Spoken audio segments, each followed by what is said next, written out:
Western press is starting to come to terms with the idea that the Ukraine conflict is sparking a new multipolar world order that doesn't have Washington at the center of it. Diversity is supposed to be a good thing, right? Events in Ukraine and the resulting Western sanctions have accelerated the emergence of an Eastern or Southeastern offer with alternative systems and structures. The result is even greater freedom of choice for the average person in the world. But here's how one prominent Western publication has just portrayed it. Is Putin winning? It asks. The world order is changing in his favor, it says. And if people around the world are increasingly rejecting the idea of being stuffed into a made-in-Washington political and economic straitjacket, it's because of some kind of cunning manipulation by Putin and not because of an unforced error on the part of the West and the fact that people would just prefer to give the Western clown show a pass these days. The West's core coalition may remain solid, but it's failed to win over many of the countries that refuse to pick sides. Moscow's diplomatic mission to build ties and hone a narrative over the past decade has paid dividends. Look at Africa. In March last year, 25 African states out of 54 abstained or didn't vote in a UN motion condemning the invasion, despite huge pressure from Western powers. Their refusal to side clearly with Ukraine was testament to Russia's ongoing diplomatic efforts in the developing world. Or, maybe they made a decision to place their own sovereign interests over being dragged into a Washington-led circus a world away.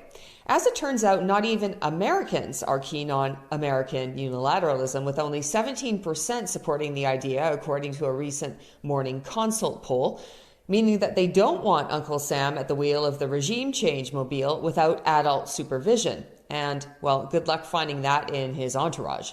Maybe it has something to do with the fact that they don't like Washington's recent track record with foreign meddling, as a new Gallup poll from this month underscores. More broadly, Americans remain rather negative about the United States' international standing. With more dissatisfied than satisfied with the U.S. position in the world, the majority believing world leaders do not respect President Biden, and the public evenly split on whether the international community views the U.S. positively or negatively. So far, the price of maintaining the old world order that placed Washington squarely at its center hasn't even turned out to be a very good deal for Westerners. U.S. President Joe Biden has said that Americans will have to pay high prices for energy for, quote, as long as it takes to stick it to Russia in Ukraine. French President Emmanuel Macron also invoked the need to fight to maintain a certain, quote, post-World War II world order during his press conference at the conclusion of the G7 summit in Germany last June, when he said that the Russian-Ukraine conflict upsets the principles of international rules that were established in the wake of the Second World War.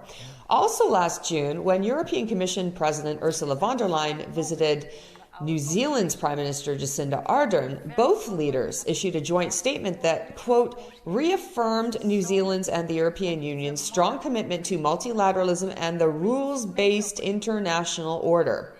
But apparently fewer people are buying what these leaders are selling with their rules-based order, and even the Western press seems to be slowly coming around to that reality now. Vladimir Putin is quite deliberately cultivating this alliance of nations who feel victims of Western imperialism and putting Russia at its head. The West wants to see Russia as a colony, he said in September. They don't want equal cooperation. They want to rob us. If it's such an easy sell, this Western-led world order, maybe it's because the skids were already heavily greased with resentment in places like Latin America and Asia, which aren't exactly strangers to U.S.-backed regime change efforts. More people around the world are starting to question the benefit for the average person of U.S.-led military interventions sold under the guise of spreading freedom and democracy. And is the West really striking a blow to Russia in Ukraine, as they think? Doubts have even started to seep into the mainstream Western press. As for the war, is Russia really losing? The Ukrainians have fought astonishingly well, but have suffered huge losses. Russia's economy appears strong enough to keep the war going. The IMF predicts its economy will grow by 0.3% this year. Western leaders are doubling down in Ukraine to save the world order that protects their own selfish interests first and foremost, thinking that it's the way to prevent a parallel option from emerging that challenges their power. And in all their stellar competence, they're on the verge of accomplishing precisely the opposite.